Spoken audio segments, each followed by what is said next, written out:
하방 경직을 보여줄 가능성이 한층 더 높아졌다고 보고 있어. 한국 시장이 더 이상 매력이 없어서 떠나는. 하지만 증시의 거대한 흐름을 만드는 건 아버지, 지난주 이벤트 중에서 가장 중요했던 건 당연히 CPI 그리고 PPI 발표였죠. 이 CPI는 시장 예상치에 대체적으로 부합되는 모습이었는데요. 그런데 이 PPI가 예상치를 넘어서는 수치가 공개가 되는 바람에 금리도 좀 오르고 또 주가도 다소 주춤하는 모습을 보였던 것 같아요. 뭐 그렇기는 했어. 그런데 다행스럽게도 PPI 상승 요인을 잘 살펴보면 수정이 잘 되지 않는 고질적인 요소들이 개입된 것이 아니라 단기적으로 잘 움직이는 상품 가격 상승이 가장 큰 영향을 미쳤어. 그러니까 좀 크게 걱정하지 않아도 되는 그런 요인들이 영향을 미쳤다는 말씀인 거죠. 그렇지. 그래서 오늘은 그냥 CPI만 리뷰를 해보면 될 것 같아. 네, 그럼 바로 CPI 리뷰로 한번 넘어가 볼게요. 이 미국 11월 근원 CPI는 전월 대비 0.31%로 다소 느리지만 인플레이션 정상화 궤도에는 대체적으로 부합되는 그런 모습을 보였는데요. 식품과 에너지를 제외한 근원 CPI는 월간 0.31% 오르면서 지난 10월에 0.28% 상승에 비해서는 다소 올라갔죠. 지난 5월부터 7월까지 0.2% 부근을 기록했던 월간 근원 지수 상승률이 지난 8월부터 오르기 시작해서 4개월째 0.3% 안팎의 상승세를 유지하고 있는 상황이에요. 그에 따라서 인플레이션 모멘텀 지표인 월간 근원 인플레이션의 6개월 평균 연환산 상승률도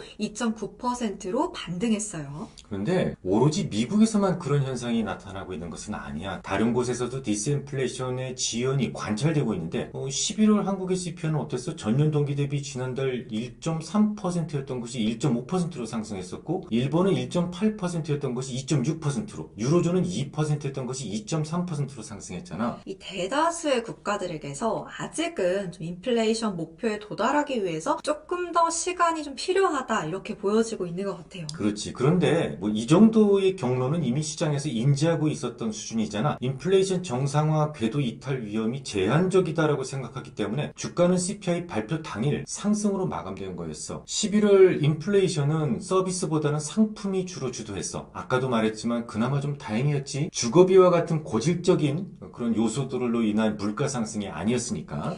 그러면 이 지속성이 좀 떨어지는 상품 항목이 11월을 인플레이션을 주도했다는 말씀인 건데 어떤 항목들이 주로 주도를 한 거죠? 뭐 가구라든지 가정용품 그리고 신규차, 중고차 이런 것들이 큰 폭으로 상승을 했어. 반면에 근원 서비스 항목은 월간 0.28% 오르면서 6월 이후로 가장 낮은 상승률을 기록했고 특히 임대료가 피크아웃되면서 물가를 안정시킬 것이다 라는 말을 아빠가 자주 했었잖아. 이번에도 자가 주거 등가 임대료가 월간 0.2% 상승에 그치면서 11월 서비스 인플레이션 완화를 이끌었어. 월간으로는 변동이 있겠지만 주거비 인플레이션은 내년에도 지속적으로 완화되는 경로를 예상하고 있어. 그러면 아버지께서 계속 말씀해 주셨던 그 물가가 서서히 둔화되는 흐름이 전개될 거라는 그런 기존의 전망을 좀 유지하시는 거겠네요? 그렇지. 그렇기는 한데 트럼프의 정책이 워낙 좀 아리송해서 아직은 마음에 걸려.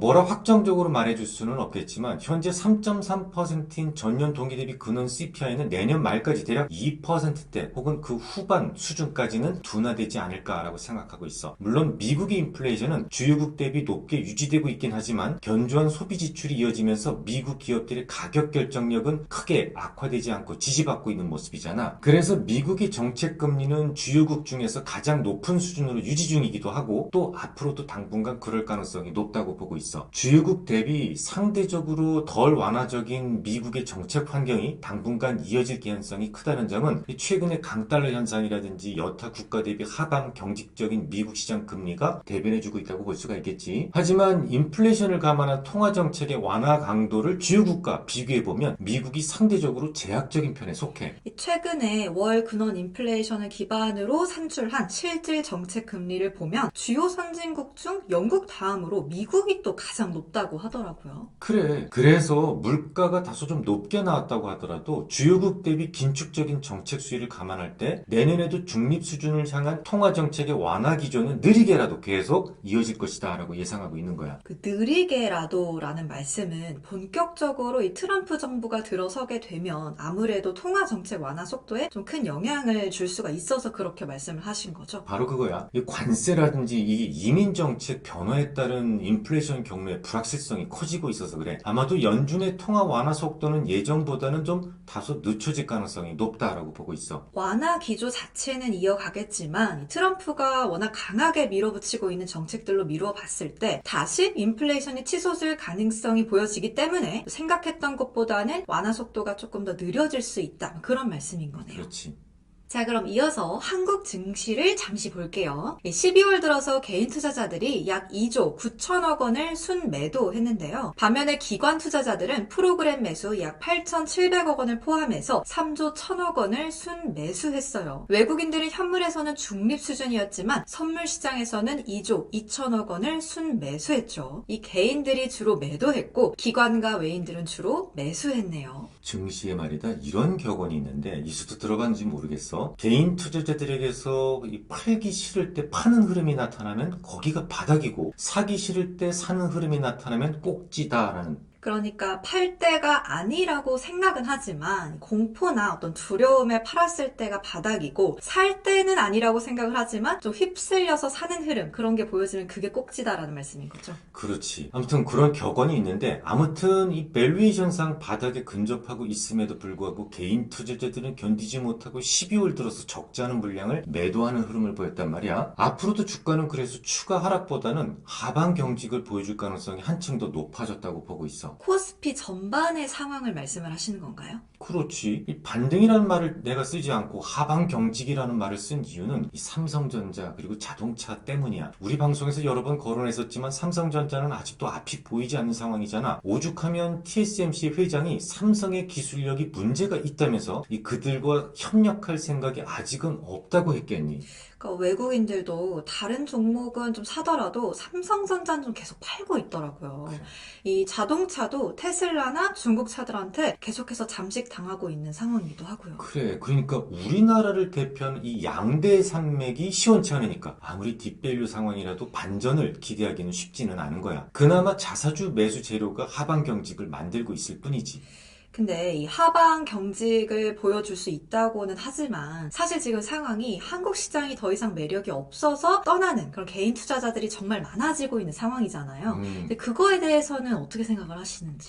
그 증시에서 개인 투자자들이 빠져나가고 있는 건 사실이야. 그리고 그 양도 굉장히 많아. 그래서 아버지도 좀 걱정스럽기는 해. 하지만 증시의 거대한 흐름을 만드는 건 개인 투자자가 아니니까 그렇게 심각하게 걱정할 상황은 아니야. 경제가 좋아지기 시작하고 기업들이 활력을 가지고 움직이기 시작하면 우리 증시가 싸다는 생각에 더 많은 외국인 돈들이 유입되고 주가는 오르게 되어 있어. 결국은 그러니까 이 나라 경제가 언제쯤 반등을 줄 수 있을지가 중요한데 우리나라 증시와 동행하는 지표가 ISM 제조업 지수다라는 말을 한 적이 있었지. 근데 그 ISM 제조업 지수가 내년 중반 정도 바닥을 찍고 반등을 시도할 것 같아. 물론 트럼프로 인해서 아직은 단정적으로 말할 수는 없겠지만 글로벌 경제는 이제 거의 바닥이라는 생각이야. 중국도 나름 살기 위해서 유동성을 더 많이 뿌릴 것 같고 우리 경제는 해외 경제에 종속적이라서 결국 해외 경제가 좀 반등을 줘야 살아날 수 있는데 그런 점에서 우리 경제도 내년 중후반 정도면 거의 바닥 주변에 와 있지 않을까 생각을 해. 일반적으로 주가가 이렇게 조정을 보일 때 유동성 쇼크 국면이라면 고점 대비 50%까지 절반까지도 조정을 보일 수 있어. 하지만 CDS 프리미엄이나 뭐 국채 시장의 흐름을 보면 지금이 유동성 쇼크다라고 볼 수는 없어. 일반적인 비즈니스 사이클 때문에 이렇게 주가가 떨어진다라는 건데 그러면 대개 25%면 조정을 완료해 왔었어. 그러니까 뭐 이런저런 이유들을 모두 고려한다면 우리 경제는 내년 중반 정도면 바닥을 확인할 수 있을 것이다 라고 생각을 해. 그러면 증시는 그것보다는 좀 선행하는 편이니까 그렇지. 중반보다는 조금 더 빠르게 바닥을 찾을 수도 있겠네요. 그렇지.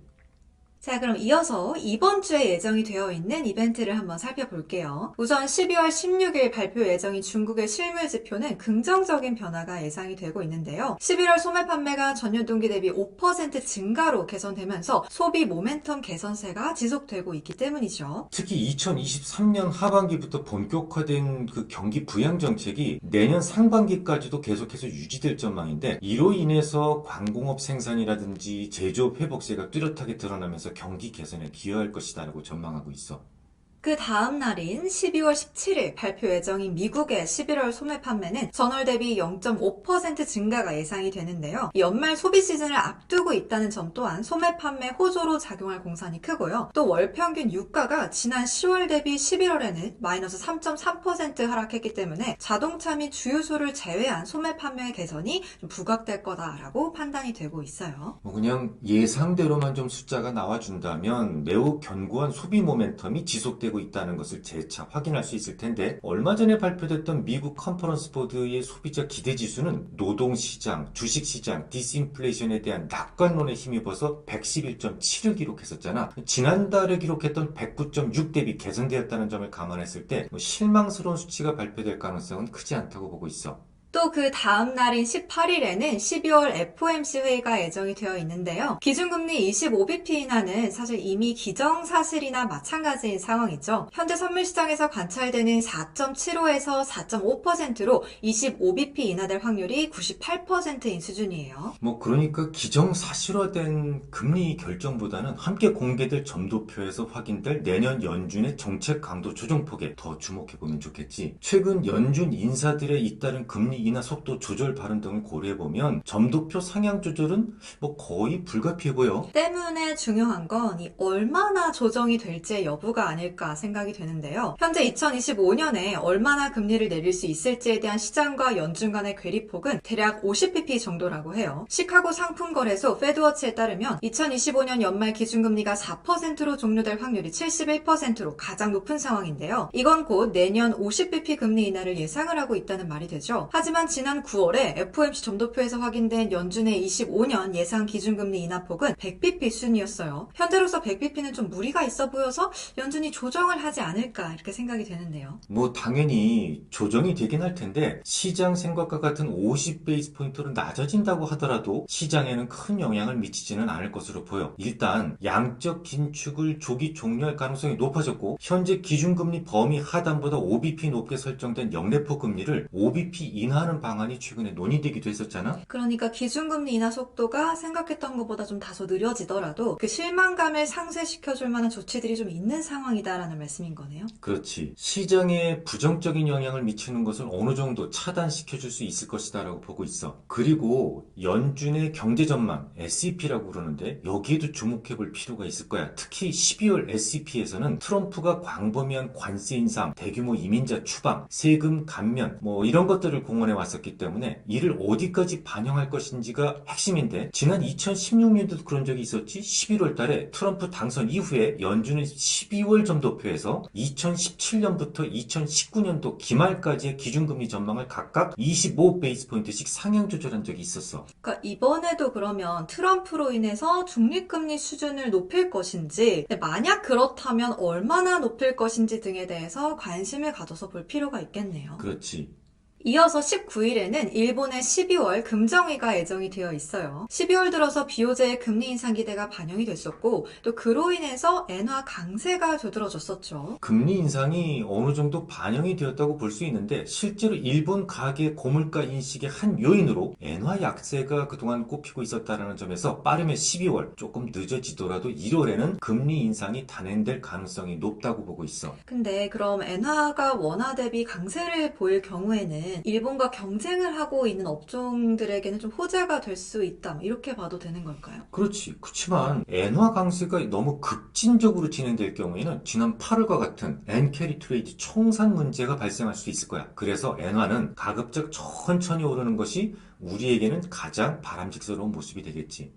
이어서 현지 시간으로 20일까지 미국 임시 예산안 통과 여부에도 주목을 하실 필요가 있을 것 같은데요. 만약에 통과가 되지 못할 경우에 연방정부는 셧다운에 돌입을 하게 되는데, 사실 셧다운으로 끝나고 미국 정부가 부도가 나는 거는 있을 수가 없는 일이잖아요. 당연하지. 그래서 되게 타협하고 정상으로 되돌아오게 되는데, 만약에 셧다운이 되고 주가가 흔들리게 된다면 그건 또 매수할 수 있는 조정이 된다는 거지. 끝으로 같은 날 발표될 11월 미국 PC 가격지수도 중요도가 높은 지표죠. 전년 동기 대비 헤드라인 기준으로 2.6% 상승이 예상이 되는데요. 이건 지난달 대비 0.3%포인트나 높아지는 거예요. 코어 기준으로는 3%로 예상이 되는데요. 역시 지난달 기록치보다도 0.2%포인트 상승하는 거죠. 이 오름폭이 확대되고 있는 건 이 긴축 기조의 완화 국면 속에서 블랙 프라이데이 그리고 추수감사절 등 행사를 맞이한 만큼 상품 및 서비스 소비의 고른 견조함 때문일 거야. 그러면은 이것도 아까 아버지께서 앞에서 말씀을 해주신 것처럼 상품 가격 상승으로 인한 물가 상승이니까 그렇게 크게 걱정할 필요는 없다는 말씀인 거네요. 맞아. 이번 주에도 체크할 내용이 꽤 많네요. 무엇보다도 이미 끝난 것 같다는 한국 시장에 대해서 궁금하셨던 분들이 꽤 많으셨을 것 같은데요. 어느 정도 궁금증도 해결이 되셨을 것 같고 빠르면 내년 중반 이전에 바닥을 찾을 수 있을 것 같다는 그 시기에 대해서도 앞으로 함께 계속 팔로잉하면서 시장에 참여를 해보면 좋을 것 같죠. 그럼 오늘은 여기까지만 하고 마무리하도록 하겠습니다. 유익한 시간 되셨길 바라고요. 다음 시간에도 유익한 이야기 나누고 싶으시다면 좋아요, 구독, 댓글, 알람까지 아시죠? 그럼 안녕.